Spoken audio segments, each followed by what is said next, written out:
इससे पहले कि हमारे मुख्य वक्ता अपनी बात रखे, मैं सर के बारे में अपने छात्रों को दो बातें बताना चाहूंगा। Doctor Rahul Anand sir assistant director हैं technical education and research institute post graduate college Ghazipur UP में। और सर का 20 वर्षों का एकेडमिक एक्सपीरियंस है।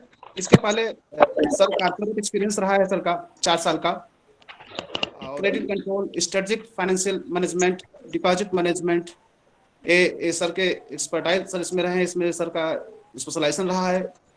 मुख्य एरिया जो सर के रहे हैं economics, financial management and behaviour finance. Sir ने एमबीए फाइनेंस से किया हुआ है और बीएससी के बाद एमबीए फाइनेंस से किया है और लगभग 20 वर्ष से टेरी में अपनी सेवाएं दे रहे हैं सर। और राष्ट्रीय और अंतर्राष्ट्रीय सेमिनारों में अपने कई शोध पत्र सर के प्रकाशित हुए हैं। सर AIMA, ICA, IAA जैसी महत्वपूर्ण संस्थाओं के से जुड़ चुके हैं, वहां अपना योगदान दे चुके हैं। तो आज सर से हम लोगों को, हमारे जो बच्चे हैं, हम लोगों को फाइनेंशियल मैनेजमेंट के साथ साथ जो आत्मनिर्भर भारत है, न्यू एजुकेशन पॉलिसी में इनोवेशन और स्टार्टअप के संदर्भ में क्या प्रावधान रखे गए हैं, इसको सुनने का मिलेगा। इसको सुनने का सुनहरा अवसर मिलेगा। मैं डॉक्टर राहुल आनंद सर से निवेदन करता हूं को आए और आज के इस वेबिनार का जो विषय है उस पर अपनी बातें रखें। Doctor Rahul Kumar Anand sir. Thank you Tripathi ji. Good afternoon everyone. सबसे पहले तो मैं डॉक्टर डोंगरे जो हमारे बड़े भाई हैं, हमारे गार्जियन भी हैं, उनका धन्यवाद देता हूं कि उन्होंने हमें मौका दिया अपनी बात शेयर करने का आप लोगों के प्रबुद्धों के बीच में और छात्रों के बीच में। ये मेरा दूसरा मौका है जब मैं एक लेक्चर के साथ आप लोगों से जुड़ रहा हूँ। इंस्टीट्यूट इनोवेशन काउंसिल के ही एक दूसरे कार्यक्रम से पहले भी मेरा आना ज्ञानपुर में हो चुका है। सबसे पहले तो मैं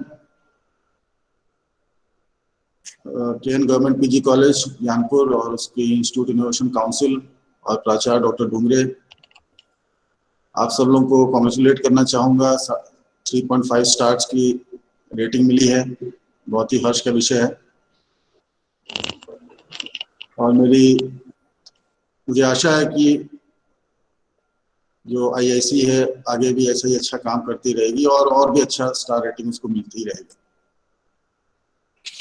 अब अपने विषय पर आते हैं तो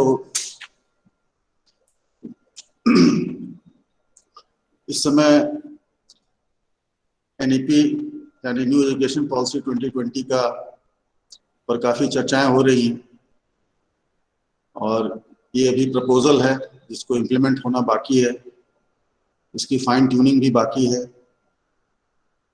और किसी भी एजुकेशन पॉलिसी का सीधा संबंध या उसकी सीधी उपयोगिता देखने के लिए हमें ये देखना पड़ेगा कि उसका हमारी इकोनॉमी पर, हमारे एम्प्लॉयमेंट पर, या यूं कहें कि पूरे भविष्य, देश के भविष्य पर क्या असर पड़ने वाला है। तो ये जो टॉपिक है provisions for innovations and startups in NEP 2020 with special reference to Atmanirbhar Bharat, इस पर मैं आपको ज़्यादा NEP के बारे में बहुत नहीं बताऊंगा। हाँ, उसके मुख्य बिंदुओं पर जरूर चर्चा होगी।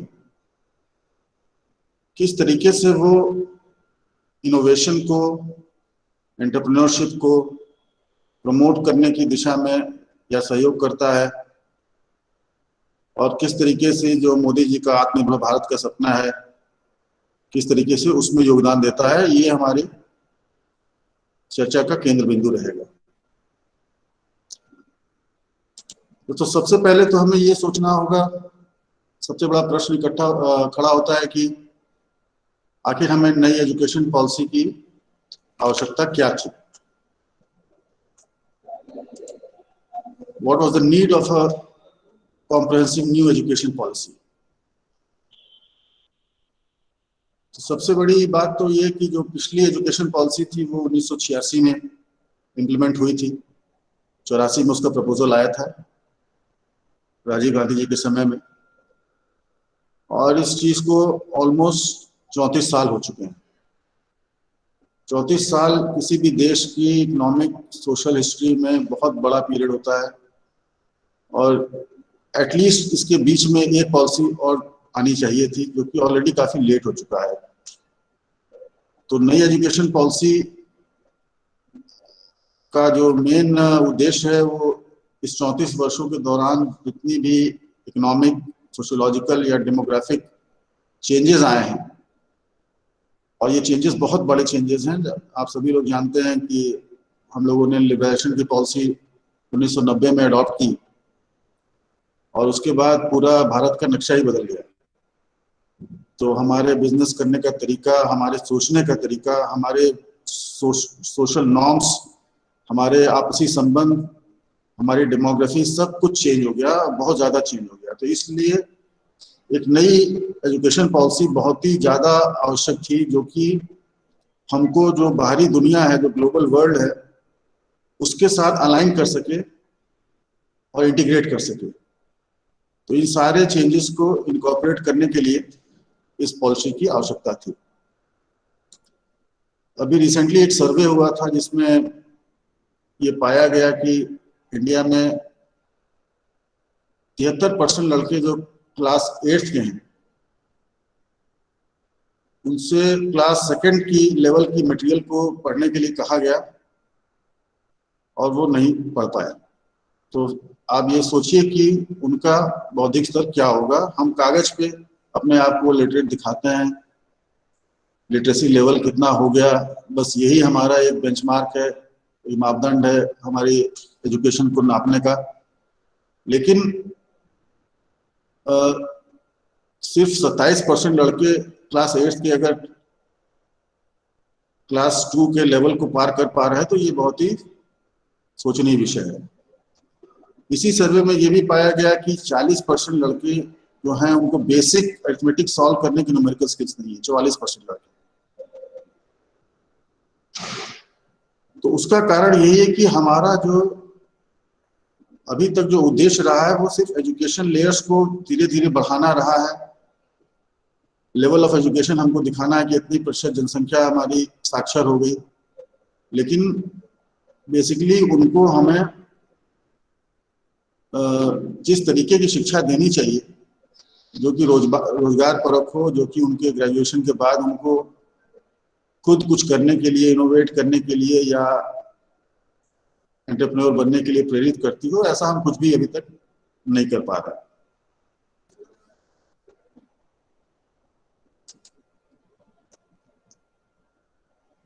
Next slide please. तो अगर हम अपने एजुकेशनल रिफॉर्म्स की हिस्ट्री को देखें तो उसमें 4-5 पड़ाव। सर स्लाइड शेयर नहीं हो रही शायद। आ रही सर, आ रही स्लाइड, आ रही है स्लाइड आ रही है तो मेरे स्क्रीन पे तो नहीं आ रही है। छोड़ा, जी सर। चलिए आ रही है ना, तो कोई बात नहीं। ठीक, डॉक्टर स्पेशल मैडम स्लाइड उससे आ रही सर जी ठीक है, कंटिन्यू कीजिए आप। ओके।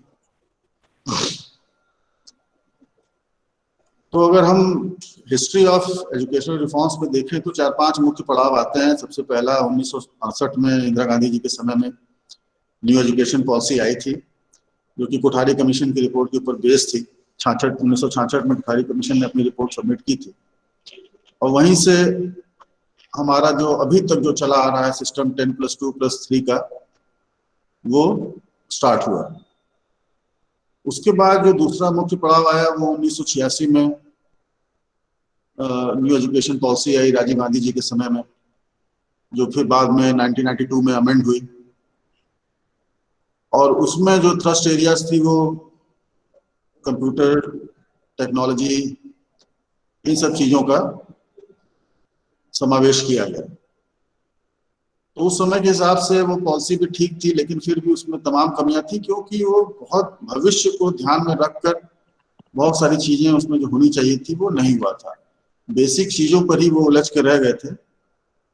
उस समय 1984 की रिपोर्ट के आधार पर ऑपरेशन ब्लैक बोर्ड लॉन्च किया गया, क्योंकि बेसिक राजीव गांधी जी ने रियलाइज किया कि बेसिक इंफ्रास्ट्रक्चर ही नहीं है स्कूल में, तो हम आगे की एडवांस पढ़ाई की क्या बात करें। तो ये बहुत ही अच्छा कदम था, लेकिन फिर भी जो दूर की सोच होनी चाहिए थी वो उसमें उसका अभाव दिखा। जो NEP 2020 है, ये बाकी दोनों पॉलिसीज जो आई हैं उनसे इस मामले में एकदम उलट है, क्योंकि ये पूरी तरह इसका जो ओरिएंटेशन है वो फ्यूचरिस्टिक है, आगे का सोच है, आगे 25 साल 50 साल तक किस दिशा में लेके जाना है हमें अपनी एजुकेशन को, और उसके साथ साथ जो इकोनॉमी को जोड़ के सोचा गया है। इस लिहाज से ये NEP बाकी NEP से थोड़ा अलग है। तो ये एक कमेटी बनी, कस्तूरी रंगन कमेटी, जिसकी रिपोर्ट के बेस पर ये बनी है, और इसमें इन चीज़ों का खास ख्याल रखा गया है कि जो नई नई डिसरप्टिव टेक्नोलॉजीज आ रही हैं जो कि हमारी एम्प्लॉयमेंट को कम कर रही हैं, सारा कुछ artificial intelligence, machine learning, robotics, ये सब सारी चीज़ें आ रही हैं। तो इसमें जो रिपीटेटिव जॉब्स होती हैं, जो बार बार काम करने वाली चीज़ें होती हैं, वो सारी की सारी धीरे धीरे खत्म होती जाएंगी, क्योंकि मशीन सीख लेगी कि आदमी कैसे काम करता है। अगर एक ही काम को वो लगातार कर रहा है तो फिर मशीन के लिए बहुत आसान हो जाएगा, वो फिर उसको आदमी की आवश्यकता नहीं पड़ेगी। तो इसी लिहाज से इसको भी कैसे टैकल किया जाए, NEP में इसका भी जिक्र आता है। Next slide please.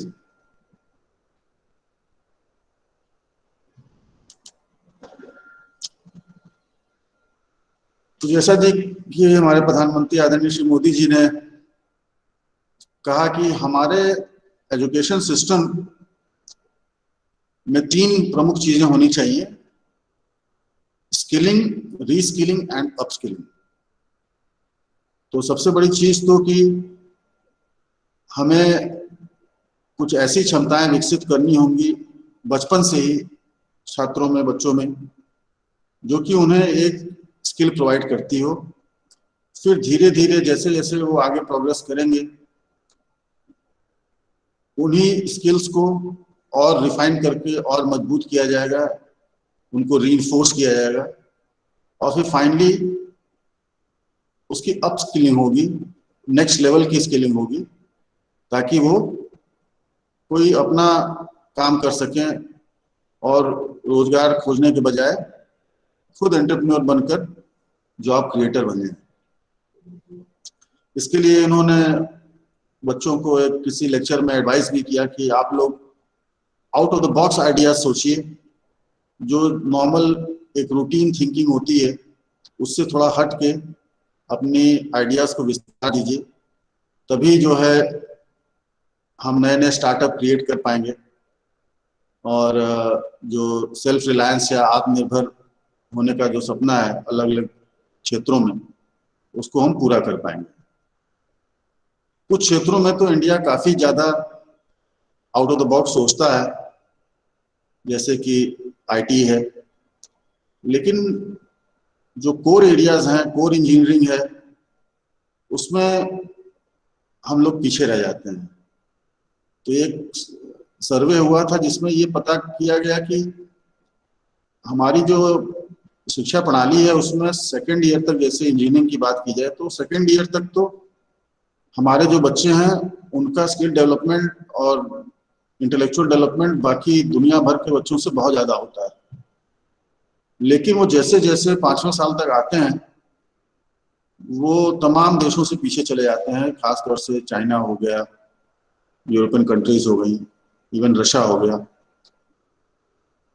तो इसलिए हमको अपने इसका मेन कारण यही था कि हमारी एजुकेशन पॉलिसी में, हमारी सोच में कहीं कहीं कमी है, जिसके कारण एक बढ़िया हमारे पास टैलेंट पूल होते हुए भी हम अल्टीमेटली रेस में पीछे रह जा रहे हैं। तो उसका एक मेन कारण जो है वो एक बहुत ही क्या कहा जाए उसको, एक अच्छी चीज भी है, लेकिन वो हमारी एक हिंड्रेंस भी है, हमारी बाधा भी है, और वो है जुगाड़ की सोच। नेक्स्ट स्लाइड लगाइएगा प्लीज।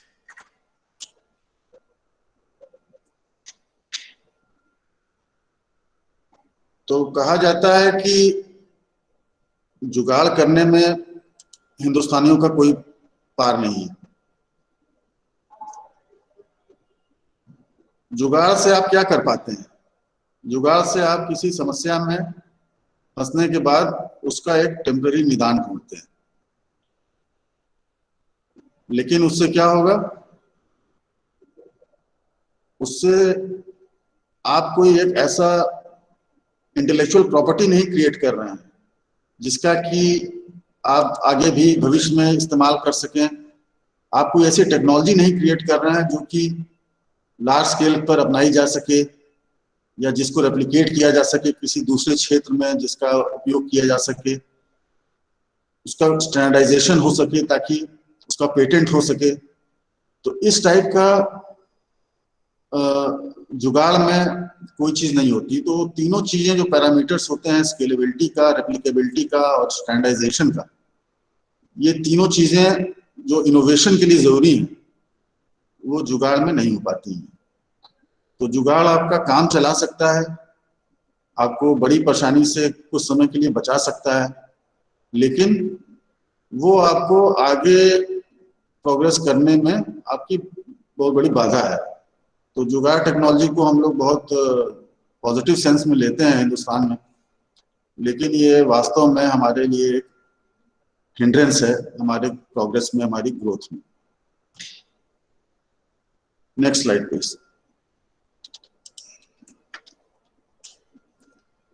तो नेशनल एजुकेशन पॉलिसी की कुछ मेन हाइलाइट्स पर हम लोग फोकस करेंगे। ज्यादातर लोग उससे वाकिफ होंगे, फिर भी at the cost of repetition उसको मैं यहाँ बता दे रहा हूँ। सबसे पहला तो कि मिनिस्ट्री का नाम बदल जाएगा, HRD मिनिस्ट्री की जगह पे वो एजुकेशन मिनिस्ट्री हो जाएगी।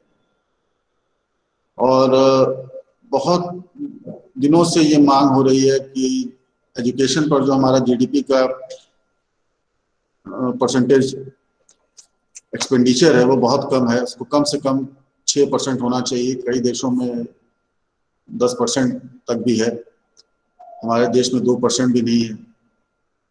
तो इस दिशा में NEP एक हमको काफी आश्वासन देता है। तीसरा मेजर चेंज जो है वो जो बताया हमने कि वो 10+2+3 वाला जो मॉडल था जो पहली एजुकेशन पॉलिसी में अपनाया गया था, तो उस मॉडल को बदलकर 5+3+3+4 मॉडल किया जा रहा है, जिसमें कि 5 साल प्राइमरी स्कूल में रहेगा, 3 साल प्री प्रिपरेटरी स्कूल में, 3 साल मिडिल स्कूल में और 4 साल सेकेंडरी स्कूल में। इसका फायदा ये होगा कि अलग अलग लेवल पे अलग अलग इंटरवेंशन करेगी एजुकेशन पॉलिसी बच्चे के, छात्र के भविष्य में, और उसको वोकेशनल एजुकेशन बहुत ही छोटी उम्र से मिलना शुरू हो जाएगी। वोकेशनल एजुकेशन का विरोध करने वाले लोग कहते हैं कि क्या किसी को बढ़ईगिरी आपने सिखा दिया, प्लम्बिंग सिखा दिया, तो आप उससे ये उम्मीद करते हैं कि आगे जाकर वो प्लम्बर बन जाएगा या बढ़ई बन जाएगा, यही उसको जॉब दिलाएगा। तो ये सोच उसके पीछे नहीं है, ये हम बहुत ही नेगेटिव ढंग से इस चीज को सोच रहे हैं। वोकेशनल एजुकेशन हमारी मानसिक डेवलपमेंट करता है, हमें सोचने का, क्रिएट करने का, इनोवेट करने का, नए नए आप कह सकते हैं कि दिमाग में सेल्स क्रिएट करता है, जो कि आगे जाकर बीज बन के आगे जाकर वही एक एंटरप्रेन्योरशिप का पौधा बनते हैं। तो वोकेशनल एजुकेशन को इस पॉलिसी में कन्वेंशनल एजुकेशन के बराबर का दर्जा दे दिया गया है। तो ऐसा नहीं है कि कोई आदमी वोकेशनल एजुकेशन करेगा तो उसको आप अनपढ़ कह पाएंगे, उसको आप उसी दर्जे का, जिस लेवल का उसने वोकेशनल कोर्स किया है, तो वो कन्वेंशनल एजुकेशन के कोर्स के एट पार ही उसको माना जाएगा। तो 6th क्लास से शुरू हो जाएगी इंटर्नशिप बेस्ड लर्निंग, और इसके लिए हर साल बच्चे को 10 दिन का कम से कम प्रोविजन बनाया गया है कि वो बाहर जाकर कहीं पर किसी संस्था में कुछ न कुछ सीखेगा। और जो सरकार के केंद्रीय विद्यालय हैं गवर्नमेंट स्कूल्स हैं और आंगनवाड़ी हैं, उन सबको प्री प्राइमरी एजुकेशन के लिए जोड़ा जाएगा।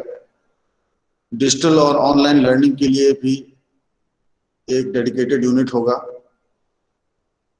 और जो सिंगल स्ट्रीम वाले इंस्टीट्यूशन हैं जो सिर्फ एक स्ट्रीम की पढ़ाई करवाते हैं, उनको 2040 तक पूरी तरह से खत्म करने का इस पॉलिसी में ऑब्जेक्टिव है। उसका कारण ये है कि सिंगल स्ट्रीम के इंस्टीट्यूशन जो होलिस्टिक डेवलपमेंट होता है बच्चे का, वो नहीं करा पाते हैं। उसकी सोच को एक दिशा दे देते हैं सिर्फ, और वो दूसरी फील्ड्स ऑफ स्टडी से इंटीग्रेट नहीं हो पाता बच्चा, तो इसका होलिस्टिक डेवलपमेंट नहीं हो पाता है। टीचिंग मेथोडोलॉजी में बहुत ही बड़ा सुधार की बात की जा रही है। NCFTE जो हमारी national curriculum framework for teachers education है, पहले भी बना था, तो NCFTE 21 बनेगा नया फ्रेमवर्क, जिसके लिए दो संस्थाओं NCTE जो हमारी टीचर्स एजुकेशन के लिए है और national council for education research and training NCRT है, इन दोनों को कहा गया है कि वो इस फ्रेमवर्क को बनाए। और टीचिंग का फोकस जो है वो वर्नाकुलर और लोकल लैंग्वेज में रहेगा। 5th स्टैंडर्ड तक तो रहेगा ही रहेगा, और उसको प्रपोज किया गया है कि उसको 8th स्टैंडर्ड तक ले जाएंगे। इसका भी सीधा फायदा देखने को मिलेगा, क्योंकि एक विदेशी कह सकते हैं या एक लैंग्वेज जो जिससे बच्चा जो अपने घर में नहीं सुनता है, उस चीज में वो किसी चीज को ग्रास्प करने में उसको काफी दिक्कत होती है। तो अगर वही चीज उसको उसकी लोकल भाषा में, वर्नाकुलर भाषा में समझाई जाएगी, तो उसको बहुत अच्छी तरीके से वो ग्रास्प करेगा और आगे भी प्रोग्रेस करेगा। और जो और मेजर चेंज है वो 4 ईयर ग्रेजुएशन प्रोग्राम की बात की जा रही है, जिसमें कि कॉम्प्रिहेंसिव प्रोग्राम होगा काफी, और वो सीधे उससे डायरेक्ट एंट्री, आपको पोस्ट ग्रेजुएशन नहीं करना पड़ेगा, आपको डायरेक्ट PhD प्रोग्राम में एंट्री मिल सकती है।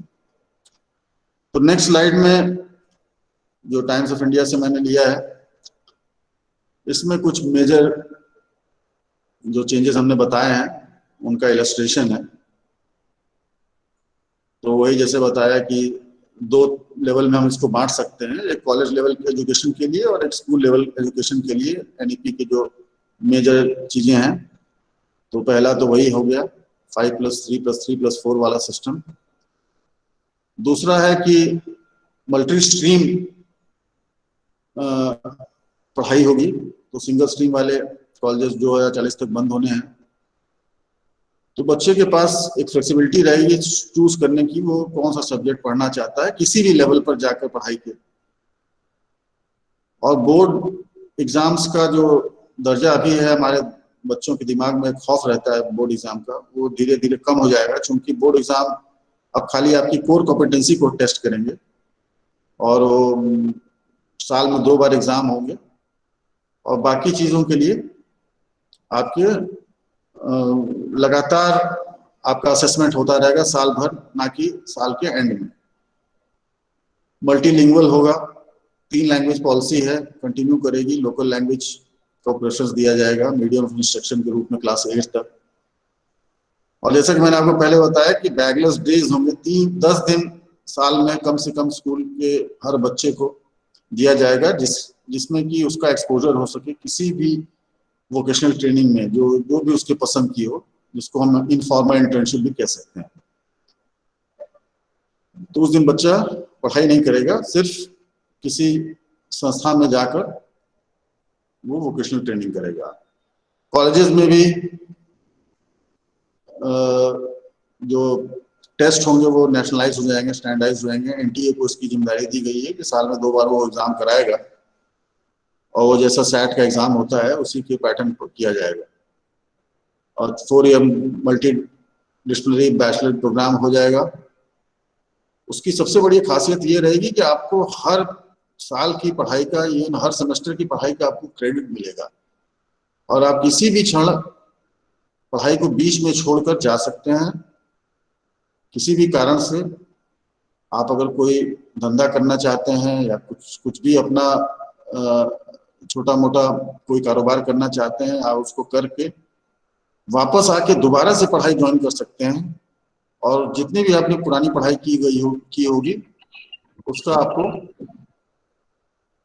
पूरा क्रेडिट मिलेगा। तो ये फ्लेक्सिबिलिटी स्टार्टअप्स के लिए बहुत जरूरी है, क्योंकि पढ़ाई के बोझ में, डिग्री लेने के चक्कर में जो आपके लाइफ के जो सबसे क्रिएटिव फेज होता है वो पीरियड आपका पढ़ाई करने में ही निकल जाता है।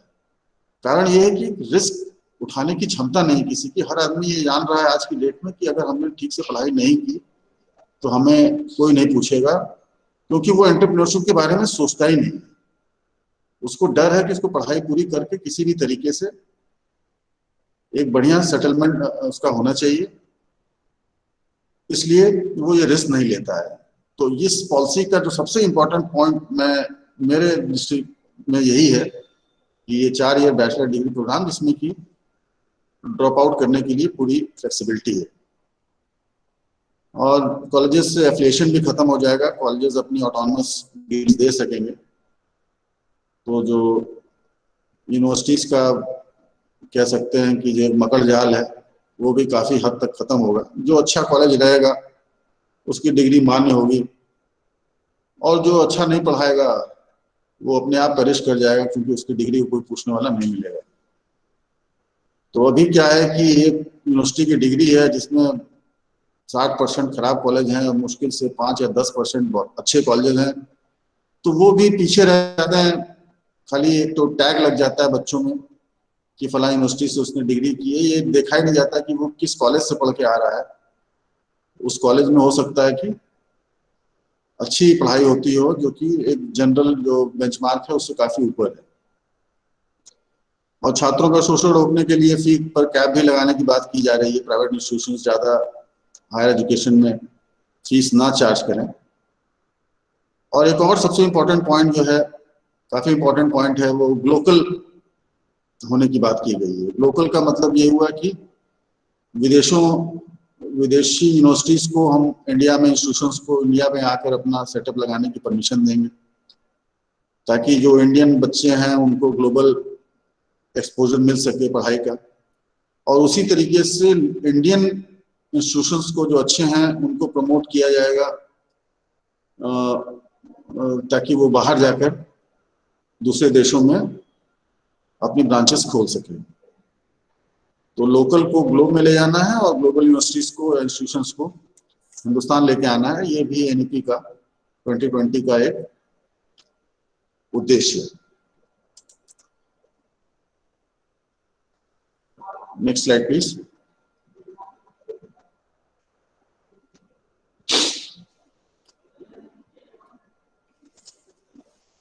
तो अगर हम इसकी पूरी फिलॉसफी को देखें, इस पॉलिसी फ्रेमवर्क की, तो जो मेजर थ्रस्ट एरिया वो यही है कि हमें अपने करिकुलम में वर्तमान की जो हमारी रिक्वायरमेंट्स हैं, 21st सेंचुरी स्किल्स जिसको कहा जाता है, उनको हम किस तरीके से करिकुलम में अपने लेके आए, जिससे कि मैथमेटिकल थिंकिंग और साइंटिफिक टेम्पर जो होता है बच्चों में वो इनकलकेट किया जा सके, उसको प्रमोट किया जा सके। तो अब जो मेजर थ्रस्ट एरिया वो ये होगी कि बच्चा किस तरीके से प्रॉब्लम सॉल्विंग सीखता है। तो प्रॉब्लम सॉल्विंग के लिए आपको हमेशा कुछ ना कुछ प्रैक्टिकल, कुछ ना कुछ वोकेशनल होना पड़ेगा।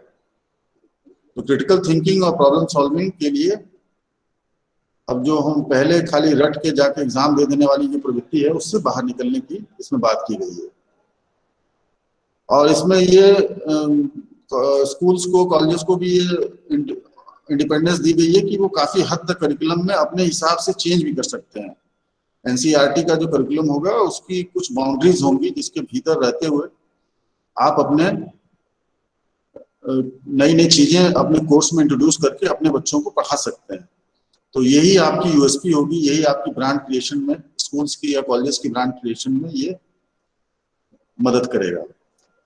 तो रोड लर्निंग को होलिस्टिक लर्निंग से रिप्लेस करने की बात की गई है। Life skills, cognitive, social and emotional development बच्चे का कैसे हो, वोकेशनल ट्रेनिंग की बात हमने करी थी। और summative assessments to be replaced with formative assessments. अभी तक हम लोग समेटिव असेसमेंट, हर फील्ड में समेटिव असेसमेंट होता है, साल भर बच्चा क्या कर रहा है क्या नहीं कर रहा है वो सब कुछ निर्भर करता है कि हम फाइनली एग्जाम में कैसा परफॉर्म करते हैं। कोई बच्चा साल भर बहुत अच्छा अटेंडेंस हो, बहुत अच्छे उसके असाइनमेंट्स हो, उसने टेस्ट वगैरह सब अच्छे से दिया हो, लेकिन किसी कारणवश अगर उसके साथ कुछ हो जाता है फाइनल एग्जाम के समय में, तो वो सारा कुछ उसका लॉस हो जाता है। तो फॉर्मेटिव असेसमेंट में यही है कि आपका कंटिन्यूअस असेसमेंट होता रहेगा, आपकी एक एक स्किल को मॉनिटर किया जाएगा, आपकी जो भी कह सकते हैं कि इंटेलेक्चुअल जितने भी पॉजिटिव्स या वैलिडेशन हो रहे हैं उनको साल भर मॉनिटर करके फिर उसका कलेक्टिव स्कोर निकाला जाएगा, ना कि सिर्फ एग्जाम लेकर आपको प्रमोट कर दिया जाए। Next slide please.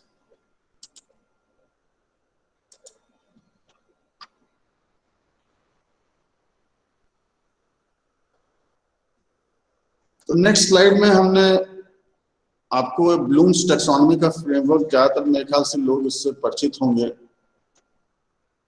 दुनिया भर में जो एक मॉडल है पढ़ाई का वो ब्लूम्स टैक्सोनॉमी के ऊपर ही बेस्ड है। तो इसको आप कह सकते हैं कि एक हायरार्किकल मॉडल है या पिरामिड मॉडल है, जो कि आपके एजुकेशनल अचीवमेंट्स को क्लासिफाई करता है।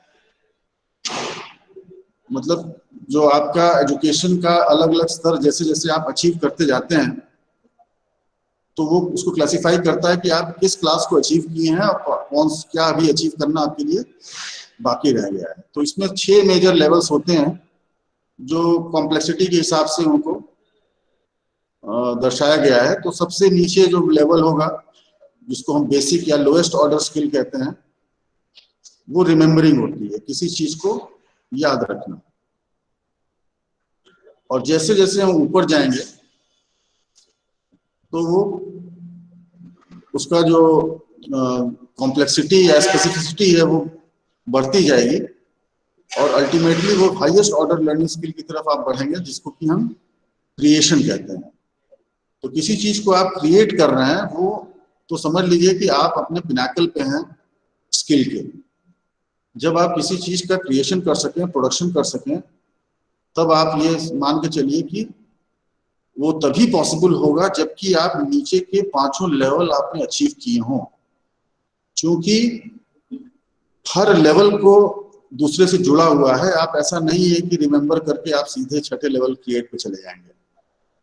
आपको सारे लेवल्स को सबसे पहले रिमेम्बर करना, उसके बाद चीजों को समझना, उसके बाद उसको किस तरीके से यूज में लाना है, यूज में लाने के बाद उसकी एनालिसिस करना, इवैल्यूएशन करना कि क्या वो सही है या गलत है कर रहे हैं। इसके बाद ही आप आके क्रिएशन वाली स्टेज पे पहुंचते हैं। तो हाईएस्ट ऑर्डर हमारा क्रिएशन है और लोएस्ट ऑर्डर रिमेम्बरिंग है।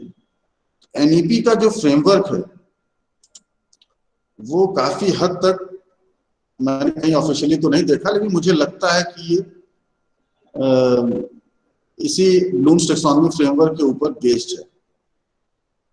क्योंकि किसी भी हमारे देश में इनोवेशन जो है कभी भी हमारे एजुकेशन सिस्टम का एपिसेंटर या कह सकते हैं उसका ये सोच नहीं रही कि एजुकेशन को हमें इनोवेशन से लिंक करना है। तो जो हमारा इसके लिए जो कल्चरल या एटीट्यूड की एक चेंज होने की जरूरत है, जिससे कि किसी भी देश में इनोवेशन या स्टार्टअप या एंटरप्रेन्योरशिप का कल्चर डेवलप हो सके, खासतौर से हायर एजुकेशन में।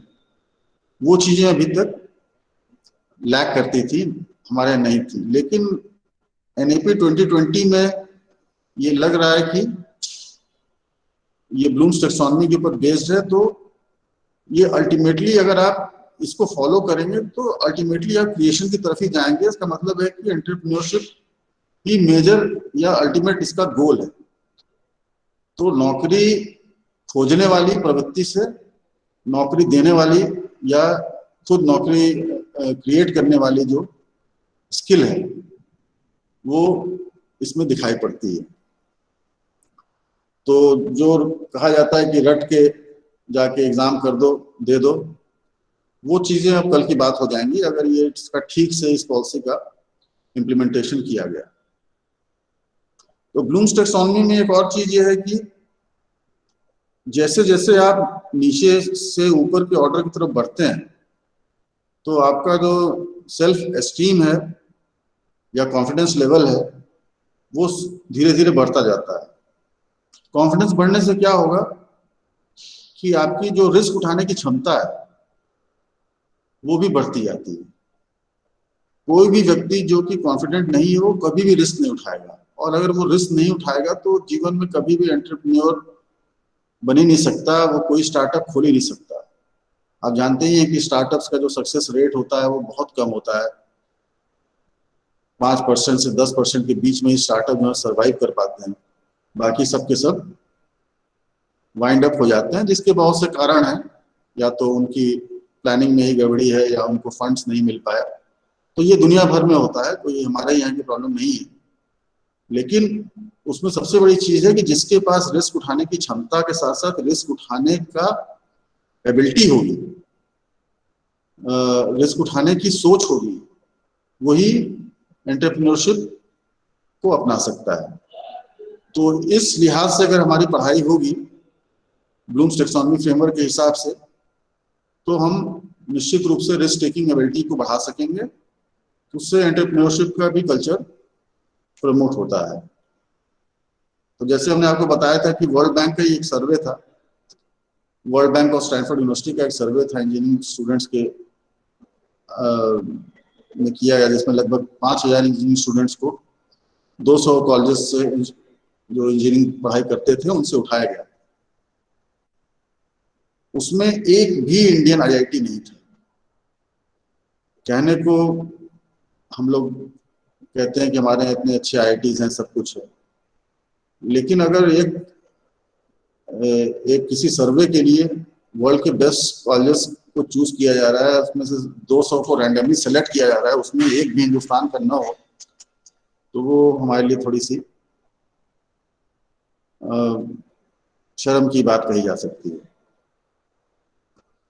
तो अब ये उम्मीद करते हैं हम लोग की जो नई एजुकेशन पॉलिसी है ये हमारे इन चैलेंजेस को एड्रेस करेगी, क्योंकि आप आईआईटी का लड़का सीधे आईआईटी में जाकर सब कुछ आप उसको नहीं सिखा सकते। आपको उसको वो पढ़ाई करके बहुत अच्छी 12th में पढ़ाई करके वो आईआईटी तो निकाल लेगा, लेकिन उसके भीतर जो इनोवेशन का बीज जो वोकेशनल ट्रेनिंग से डालना था तो वो तो आपने डाला ही नहीं। इसलिए वो अपने एजुकेशन के आखिर तक आते आते वो इनोवेशन वाली चीज सोच उसके में भीतर रह नहीं पाती है।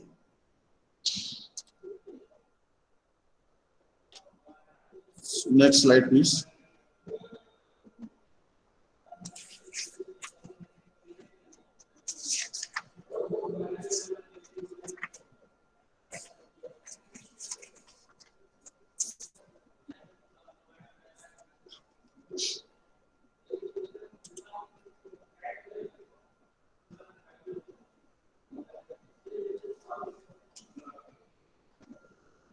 तो अगर हम नटशेल में कहें तो एनईपी जो है वो इनोवेशन का एक एनेबलर हम मान सकते हैं, क्योंकि रिस्क उठाने की जो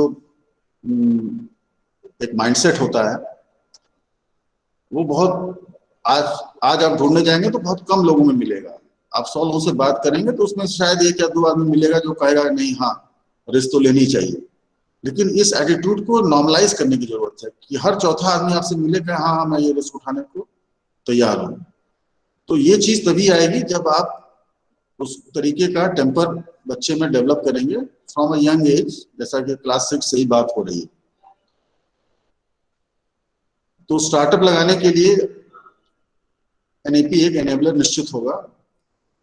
स्टार्टअप्स के लिए इस समय आप कहिए कि एक महामारी आई जिसने कि बहुत सारे चैलेंजेस हमको हमारे सामने खड़े किए, लेकिन उन चैलेंजेस के साथ साथ बहुत सारी अपॉर्चुनिटीज भी दी।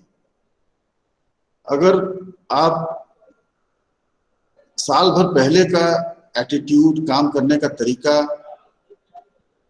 काम करने की टेक्नोलॉजी, बस मार्च से पहले आप कंपेयर करिए तो बहुत ही ज्यादा, जिसको कहते हैं सी चेंज आ गया है। और ये चेंज, कोरोना से बहुत सारा नुकसान भी हुआ, लेकिन ये खास तौर पे कुछ स्टार्टअप्स के लिए और जो एजुकेशनल सेक्टर में, जिनको एडटेक्स हम कहते हैं, उनके लिए बहुत ही ज्यादा ये अपॉर्चुनिटीज लेके आया है। तो ऐसा नहीं कि कोरोना काल में ही एडटेक्स डेवलप हुए हैं, पिछले 2 साल से इंडिया में बहुत तेजी से एडटेक का डेवलपमेंट हो रहा है। लेकिन ये ऑनलाइन एजुकेशन का जो बूम आया, इसमें बहुत ही ज्यादा योगदान इस बीमारी का भी रहा है। तो एनईपी जो जुलाई में हमारे आई है, वो इन एजुकेशनल स्टार्टअप्स के लिए बहुत ही ज्यादा, आप कह सकते हैं कि विटामिन का काम करने वाली है। क्योंकि जैसे जैसे आप वोकेशनल एजुकेशन, फ्लेक्सिबिलिटी, कौन सा सब्जेक्ट चूज करें, कौन सी स्ट्रीम चूज करें, ये चीजें आप प्रोवाइड करेंगे एजुकेशन में, वैसे वैसे एडटेक्स के लिए बहुत सी नई मार्केट डेवलप होती जाएंगी। वो मार्केट दोनों तरीके की हो सकती है, बिजनेस टू बिजनेस भी हो सकती है, बिजनेस टू कंज्यूमर भी हो सकती है। तो जो कोरोना के कारण जो हमारा बिहेवियर चेंज आया है, और एनएपी से के जो प्रपोजल्स हैं, इन दोनों को अगर हम मिला दें तो शॉर्ट टर्म में तो हमको जो दिखाई पड़ रहा है वो दिख ही रहा है, लेकिन मीडियम और लॉन्ग टर्म में बहुत ज्यादा रेवोल्यूशनरी चेंजेस आने वाले हैं एडटेक में। तो जैसा कि आप लोग जानते होंगे कि जहां तक स्टार्टअप इकोसिस्टम की बात है, हिंदुस्तान दुनिया में 7वें नंबर, तीसरे नंबर पर है। तो स्टार्टअप का कल्चर डेवलप तो हो रहा है, लेकिन उसमें जो वही रिस्क टेकिंग की जो माइंडसेट है, वो चूंकि इतना नॉर्मलाइज नहीं हुआ है, इसलिए अभी भी कम लोग आते हैं। तो उम्मीद करते हैं कि इसके कारण बहुत सारे स्टार्टअप्स नए आएंगे। अभी आप लोग देखते होंगे दिन भर हमेशा ही टीवी पे या किसी भी सोशल मीडिया पे हर जगह एडवर्टाइजमेंट्स हैं एडटेक्स के। बायजूस हैं, अनअकैडमी है जो कि फेसबुक का प्रमोट किया हुआ है, वेदांतु है, ये सब तो एस्टैब्लिश कंपनीज हैं और बहुत ज़्यादा विदेशी पैसा भी इनमें लगा हुआ है। और कुछ नई अर्ली स्टेज कंपनीज भी हैं, लाइक पीडब्ल्यूडी है, कैम्प K2 है, जीनियस है, कॉर्नर, एंट्री, बिस्किट, विजी क्लब, ये सब भी फंड्स उठाने में कामयाब रही हैं। तो इनको मान सकते हैं कि ये रहने वाली हैं, ये जाएंगी नहीं। अगर आप सिर्फ इस फिस्कल ईयर का पहला हाफ देखें, मतलब ये कोरोना के स्टार्ट होने से तुरंत बाद से लेकर अभी तक, अप्रैल टू सितंबर, तो इस बीच में $750 मिलियन का निवेश हुआ है खाली एडटेक सेक्टर में। इसी दौरान, इसी पीरियड में, पिछले साल जो है वो H1 में, यानी कि फिस्कल के पहले हाफ में, सिर्फ $108 मिलियन इन्वेस्ट हुए थे, जबकि बीमारी नहीं थी, उस समय की बात कर रहे हैं। तो आप ये देख लीजिए कि करीब 8 गुना बढ़ गया सिर्फ 1 साल के अंदर एडटेक सेक्टर में ये जो इन्वेस्टमेंट है, वेंचर कैपिटल इन्वेस्टमेंट है। तो बहुत सारी कंपनीज वेंचर कैपिटल की हैं जो कि इंडिया में पैसा लगाने की इच्छुक हैं। ब्लूम वेंचर्स है, सिक्विया कैपिटल है, उम्मीदयार है, नेटवर्क्स है, SAIF पार्टनर्स, नेक्सस, एक्सेल, ये सब पिछले 2 साल से इंडियन एजुकेशन स्पेस में लगातार पैसे लगा रही हैं। और कोरोना के कारण जो बिहेवियर चेंजेस आए हैं, ना सिर्फ एजुकेशन में बल्कि पूरे कंज्यूमर के बिहेवियर में, उसके कारण नई टेक्नोलॉजीज आने के कारण एक पूरा नया कल्चर देखने को हमको मिल रहा है। पहले कोडिंग की कौन बात करता था? अभी आप देखिए, बच्चा स्कूल गया है, उसको कोडिंग सिखाने की बात हो रही है।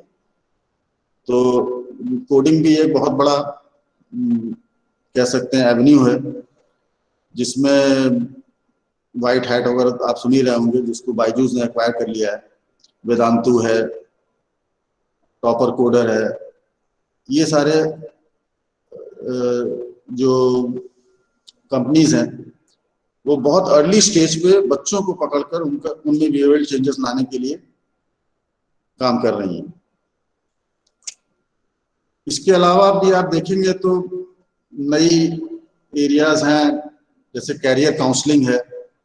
कैरियर काउंसलिंग में भी बहुत सारे नए स्टार्टअप्स के आने की उम्मीद है, क्योंकि एनईपी के कारण आपको इतनी फ्लेक्सिबिलिटी मिल जाएगी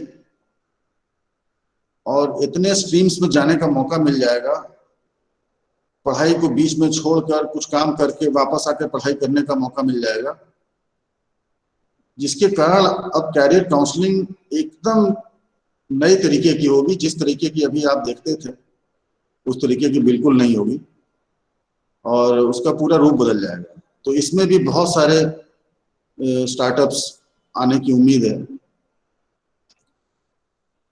तो कुल मिलाकर अगर हम देखें तो एनईपी के कारण जो एक माहौल तैयार होगा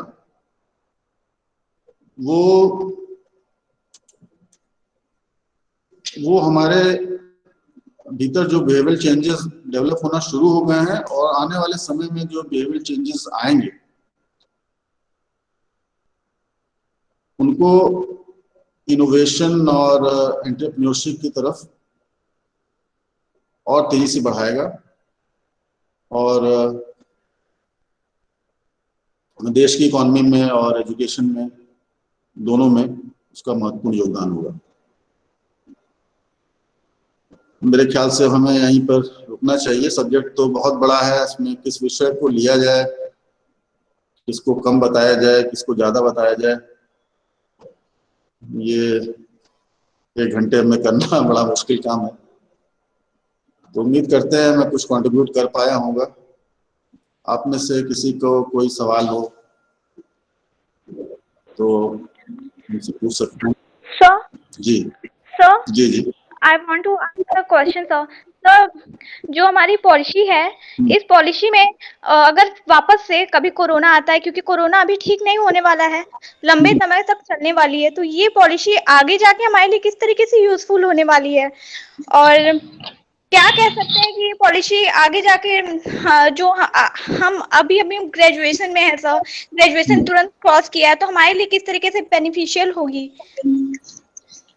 अब आपने ग्रेजुएशन कर लिया है तो आपके लिए तो बहुत सारा बेनिफिट्स नहीं देखेगा, लेकिन हाँ आपके आने वाली जनरेशन्स जरूर इससे लाभान्वित होंगी।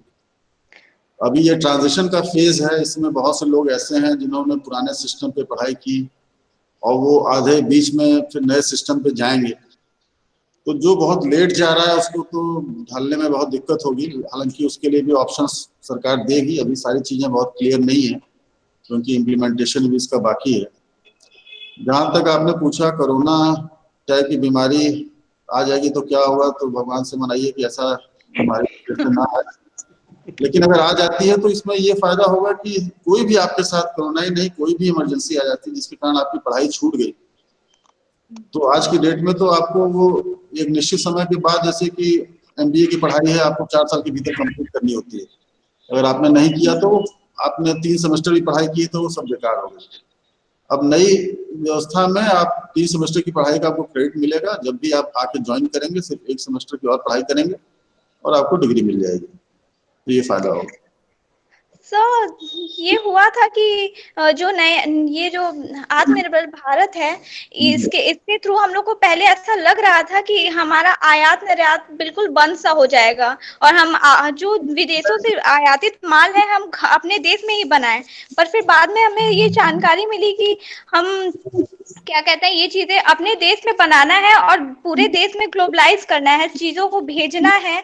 और तो अगर हम चीजें अपने देश में ही बनाएंगे और दूसरे देश में भेजेंगे और वहां की चीज मंगाएंगे नहीं, तो फिर कैसे बनेगी? बहुत सारे लोग कंफ्यूज कर जाते हैं आत्मनिर्भर से और इंपोर्ट सब्स्टिट्यूशन से। Yes sir. इंपोर्ट सब्स्टिट्यूशन बिल्कुल नहीं है, आत्मनिर्भर एकदम किसी तरीके से नहीं है। इंपोर्ट सब्स्टिट्यूशन की पॉलिसी लागू हुई थी हमारे इंडिपेंडेंस के जस्ट बाद में, जब शुरुआत में तो सारा कुछ बाहर से, खासतौर से रशिया की मदद से बना, उस समय ये हुआ कि कैसे हमको अपने आप को खुद से चीजों को बनाना है, प्रोड्यूस करना है और हर चीज के लिए दूसरे देशों के आगे हाथ नहीं फैलाना है। इवन एग्रीकल्चर में हमको यूएस का गेहूं था वो मंगाना पड़ता था। आज हम इतने सरप्लस हैं कि हम चाहें तो इंडिया जैसी एक और कंट्री को सपोर्ट कर सकते हैं, इतना अनाज हमारे पास होता है। तो उसको कभी भी इंपोर्ट सब्स्टिट्यूशन से नहीं करेगा। आत्मनिर्भर का मतलब ये है कि आप भी ग्लोबली कॉम्पिटिटिव ब्रांड क्रिएट करेंगे अपने देश में। तो जिस तरीके से मान लीजिए चाइना की कोई टेक कंपनी है, वैसी टेक कंपनी आप अपने यहाँ खड़ा करेंगे, चाइनीज कंपनी भी आपके यहाँ जाएगी, आप भी चाइना में जाकर काम करेंगे, लेकिन आप एक ऑप्शन देंगे कंज्यूमर को कि वो एक इंडियन प्रोडक्ट को खरीदे जो कि अगर अच्छा नहीं तो कम से कम इक्वली गुड है। तो ये आत्मनिर्भर की सोच है। Okay sir, thank you. जी थैंक यू डॉक्टर साहब। मैं डोंगरे बोल रहा हूँ। जी सर जी। मतलब अप्रैल से लेकर के आज की डेट तक हमने बहुत से वेबिनार देखे हैं, बहुत में भाग भी लिया है और मुझे बड़ा अच्छा लग रहा है कि मैं अभी तक के जितने वेबिनार सुने हैं, खासकर जो स्टूडेंट ओरिएंटेड जो वेबिनार सुने हैं, उनमें मेरा देखा हुआ या मेरा ऑर्गेनाइज किया हुआ आज का सर्वश्रेष्ठ वेबिनार रहा है और मैं आपको इसके लिए हृदय से धन्यवाद। मैं अकेले नहीं कह रहा हूँ, मेरे पास मैसेज भी लोग कर रहे हैं व्हाट्सएप पे, टीचर्स भी कर रहे हैं कि सर तो गजब बोल रहे हैं, उनका गजब है ही वो। तो महेंद्र त्रिपाठी जी, अब देखिए आपको क्या करना है आगे, और मेरी तरफ से thank you very much. Rahul ji. Thank you sir. Thank you sir. Rahul sir, आपने बहुत अच्छा सर अपना विद्युत व्याख्यान दिया सर। और हमें लगता है जो कुछ बच्चों की समस्याएं हैं, जो बच्चे कुछ जिज्ञासु थे पूछने के संदर्भ में, आत्मनिर्भर भारत की जो संकल्पना है हमारे सरकार की कितनी सफल रहेगी, तो आपने सही कहा सर। ये मतलब ऐसा नहीं कि हम किसी चीज का दूसरे देश से लेना बंद कर देंगे, हम अच्छा प्रोडक्शन करेंगे, हम खुद ही आत्मनिर्भर बनेंगे, हम अच्छी आत्मनिर्भर टेक्नोलॉजी यूज करें और एक कम्पिटिटिव ग्लोबल ब्रांड के रूप में उभरे।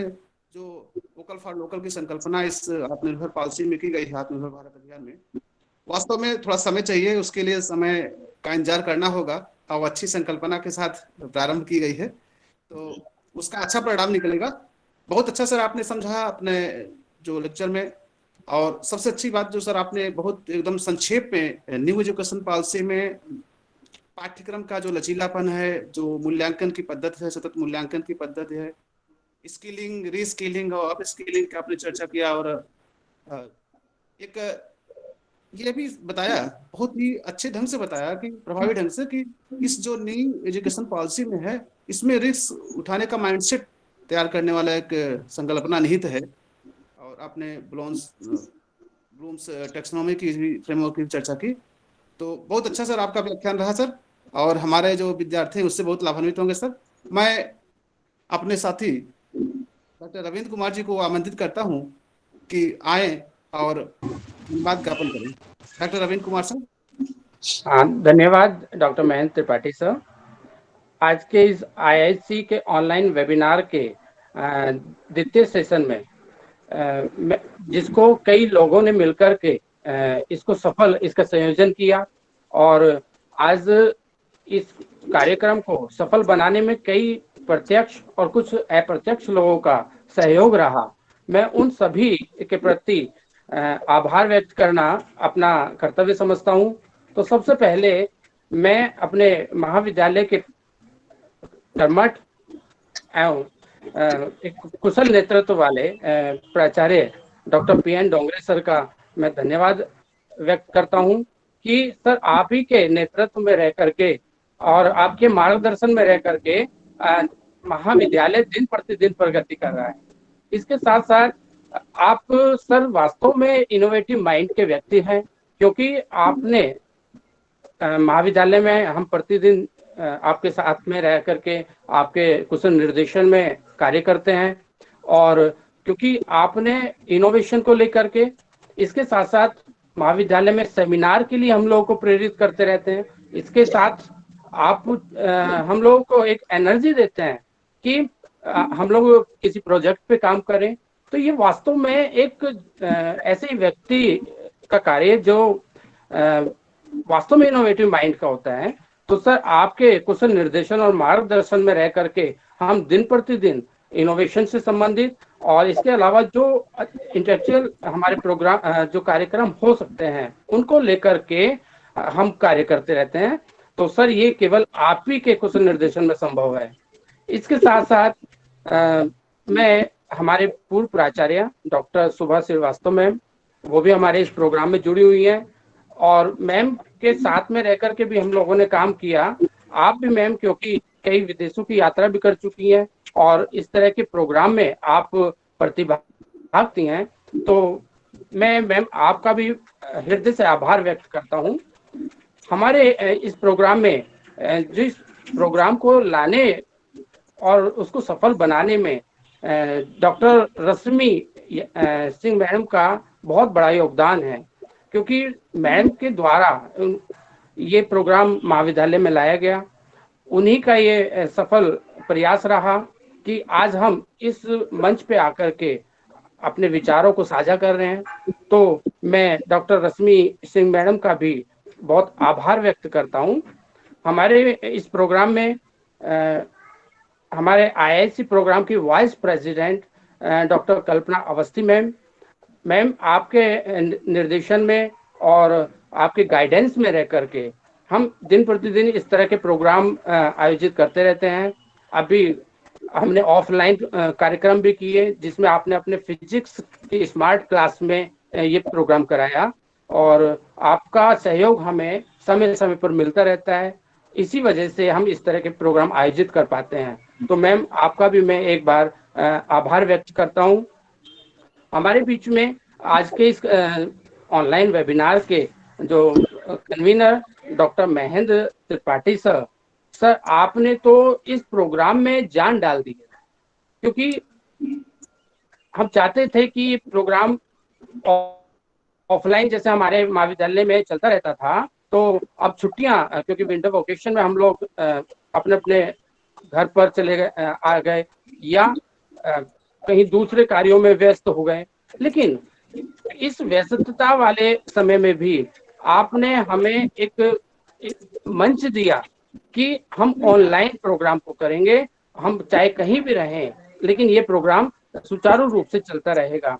तो महेंद्र त्रिपाठी सर आपने इस प्रोग्राम को बड़े अच्छे से संयोजित करके इसको सफल बनाया, तो मैं आपका बहुत बहुत धन्यवाद और आभार व्यक्त करता हूं।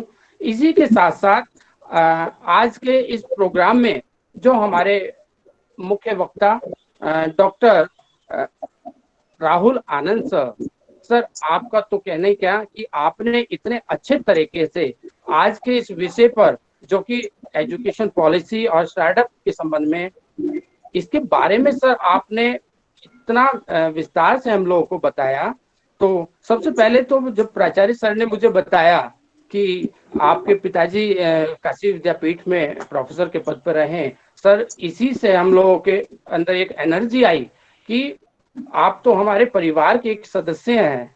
तो फिर सर आपने जब इस इनोवेशन और इनोवेशन के साथ साथ जो स्टार्टअप है और इसके अलावा जो न्यू एजुकेशन पॉलिसी है, उन सभी का आपस में कोलैबोरेशन क्या और किस तरह से हम भारत को आगे ले जा सकते हैं, आपने हमें प्रारंभ में ही बताया कि नई एजुकेशन पॉलिसी जो कि 34 साल के बाद में अब आई, राजीव गांधी जी के टाइम में जब वो प्रधानमंत्री थे तब ये पॉलिसी बनी, और इस बीच में एजुकेशन पॉलिसी नहीं आने की वजह से हम लोग काफी पीछे जा रहे थे।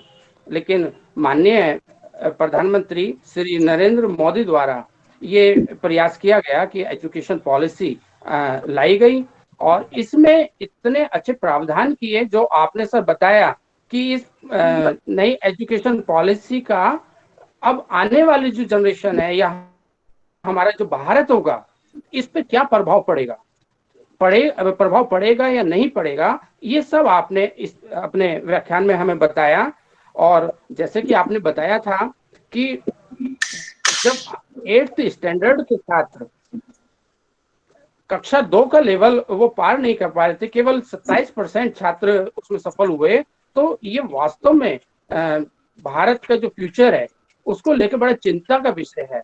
तो इसी को बढ़ाने के लिए हमें वास्तव में जो आपने सर बताया कि हमें ना केवल अपनी साक्षरता दर दिखानी है, बल्कि साक्षरता के साथ साथ हमें वास्तव में हमारे जो छात्र हैं या जो एजुकेशन लाइन से जुड़े हुए लोग हैं उनको आगे बढ़ाना है। इसके साथ साथ सर आपने ये भी बताया कि हमारे यहाँ जो जुगाड़ पद्धति आ गई है, तो इस जुगाड़ पद्धति बहुत ज्यादा लाभदायक नहीं, क्योंकि हम लोग जोड़ तोड़ करके कुछ कर लेते हैं, लेकिन उसका एक प्रॉपर स्ट्रक्चर जब तक नहीं बनेगा, जब तक उसकी पूरी योजना नहीं बनेगी, तब तक हम आगे नहीं बढ़ सकते। जुगाड़ तो कुछ समय का, एक कम समय के लिए किया गया कार्य होता है सर, तो ये आपने बताया। इसके अलावा न्यू एजुकेशन पॉलिसी में आपने बताया कि अब इस पॉलिसी में ये प्रावधान है कि हम अपना रोजगार अपनी एजुकेशन के साथ साथ उसको भी कर सकते हैं। यानी अभी हमने कोई एजुकेशन प्राप्त की और बीच में हम चाहते हैं कि रोजगार कुछ कर लें, और उसके बाद फिर मन में आया कि हम दोबारा से एजुकेशन शुरू कर दें, तो वो भी इस न्यू एजुकेशन पॉलिसी में ये भी प्रावधान है। तो ये बच्चों के लिए बड़ा लाभदायक सिद्ध होगा, क्योंकि पहले यही होता था कि 1-2 साल अगर हमने पढ़ाई को छोड़ दिया और उसके बाद फिर शुरू करने जाने, तो फिर हमें नए सिरे से शुरू करना होता था। तो ये अभी समस्या हम इस बीच में नहीं रहेगी। इसके साथ आपने ये भी सर बताया कि ग्लोबल यूनिवर्सिटीज, यानी भारत की यूनिवर्सिटी बाहर जाए और बाहर की यूनिवर्सिटियां भारत में आए, तो इससे एजुकेशन को बढ़ावा मिलेगा और पूरा राष्ट्र, न केवल राष्ट्र बल्कि पूरा वर्ल्ड आपस में जुड़ जाएगा। फिर सर जैसे आपने बताया कि अभी जो पहले हमारी एक पद्धति थी कि रट करके हम लोग पास हो जाते थे, मार्कशीट ले लेते थे, लेकिन क्वालिटी नहीं आ पाती थी। तो आपने सर बताया कि ये अब अगर कोई वास्तव में स्टार्टअप करना चाहता है तो उसको सीखना पड़ेगा, उसके अंदर कौशल होंगे, उन पूरे साल में उसके कौशलों को देखा जाए और उसके बाद ही वो उसको आगे बढ़ा सकता था। तो रटने से ये कार्य नहीं हो पाता है। तो सर आपने बताया कि रिस्क बहुत बड़ी चीज होती है किसी भी स्टार्टअप को स्टार्ट करने के लिए। तो जो रिस्क उठाएगा वो रिस्क वही व्यक्ति उठा सकता है जो वास्तव में उसके अंदर कौशल हो, जिसने सीखा हो। तो ये सभी महत्वपूर्ण बातें सर आपने न्यू एजुकेशन पॉलिसी और स्टार्टअप के संबंध में सर हम लोगों को बताई। तो मैं सर इतनी गहन जानकारियों के लिए जो आपने हम लोगों को बताया, उससे हमारे हम भी और हमारे छात्र भी लाभान्वित हुए। सर आपने बहुत हम लोगों का मार्गदर्शन आज किया, तो इसके लिए मैं सर आपको बहुत बहुत धन्यवाद देता हूँ और आपका आभार व्यक्त करता हूँ। इसके अलावा सर हमारे बीच में जो हमारे इनोवेशन के 17 लोग, जिसमें कि 7 प्राध्यापकगण और 10 हमारे छात्र हैं, मैं क्योंकि वो भी इस कार्यक्रम से जुड़े हुए हैं, मैं उनका भी आभार व्यक्त करता हूं कि आप लोग इस कार्यक्रम में जुड़े रह करके ही इस कार्यक्रम को सफल बनाते हैं। आप नए नए इनोवेशन से संबंधित अपने आइडियाज हम लोगों के साथ में साझा करते हैं। तो इसीलिए आप सभी का मैं पुनः आभार व्यक्त करता हूं। हमारे बीच में महाविद्यालय के अन्य प्राध्यापकगण भी इस कार्यक्रम में जुड़े हुए हैं, जिनमें मैं कुछ के नाम लेना चाहूंगा कि जिनमें Prateek Upadhyay sir, Roshan Prasad sir, Pritam sir, Sanjay Choubey sir, Sarveshanand sir, Pramod Kumar Singh sir, Madhu Tiwari madam, Manjula Gupta ma'am, Prakash Chandra Gupta sir, Priyanka Srivastava ma'am, आप सभी हमारे जो इनोवेशन से संबंधित जो प्रोग्राम्स होते हैं, आप लोग बीच बीच में हमारे कार्यक्रम की शोभा बढ़ाते हैं। तो मैं आप लोगों को भी हृदय से धन्यवाद और साथ में ही आप लोगों का आभार व्यक्त करता हूं। हमारे बीच में जो ये प्रोग्राम होता है, देखिए कोई भी कार्यक्रम अगर हम स्टार्ट करते हैं तो ये सोच के करते हैं कि उसका आने वाली जनरेशन पर मतलब कुछ सीखने को मिले। इसी कड़ी में जो हमारे छात्र हैं वही, क्योंकि आगे फ्यूचर है भारत का, तो इन छात्रों ने मिलकर के इस कार्यक्रम को सफल बनाने में, क्योंकि अभी तो 3 छात्र हमारे इनोवेशन में आए हैं जिनमें मुंशिफ खान और रितेश श्रीवास्तव। आप लोग लगे रहते हैं इनोवेशन को लेकर के कि कुछ ना कुछ नया किया जाए। तो अभी आप लोगों का, अभी 2 लोगों का जिसमें मुंशिफ खान और रितेश श्रीवास्तव, आप लोगों ने अभी एक लेक्चर भी दिया था अपने इनोवेशन को लेकर के, तो उससे अन्य छात्र भी बहुत प्रभावित हुए थे। उसी प्रोग्राम में मैंने ये भी कहा था कि बाकी जो छात्र हैं वो इन लोगों को देखें और अगली बार हमारे कार्यक्रम में अन्य छात्र भी आकर के अपनी इनोवेशन या जो आइडियाज हैं उनको शेयर करेंगे। तो ये बच्चे हमारे साथ में जुड़े रहे, इसीलिए इस प्रोग्राम को इन बच्चों ने जुड़ करके इसकी शोभा बढ़ाई। और बिना छात्रों के कोई भी कार्यक्रम क्योंकि पूरा नहीं हो पाता, और इन्हीं छात्रों से हम लोगों की अपेक्षा भी आगे रहती है। तो इसलिए इन सभी छात्रों का जो इस प्रोग्राम में जुड़े हैं, मैं सभी का धन्यवाद और आभार व्यक्त करता हूं। इसके साथ अगर कोई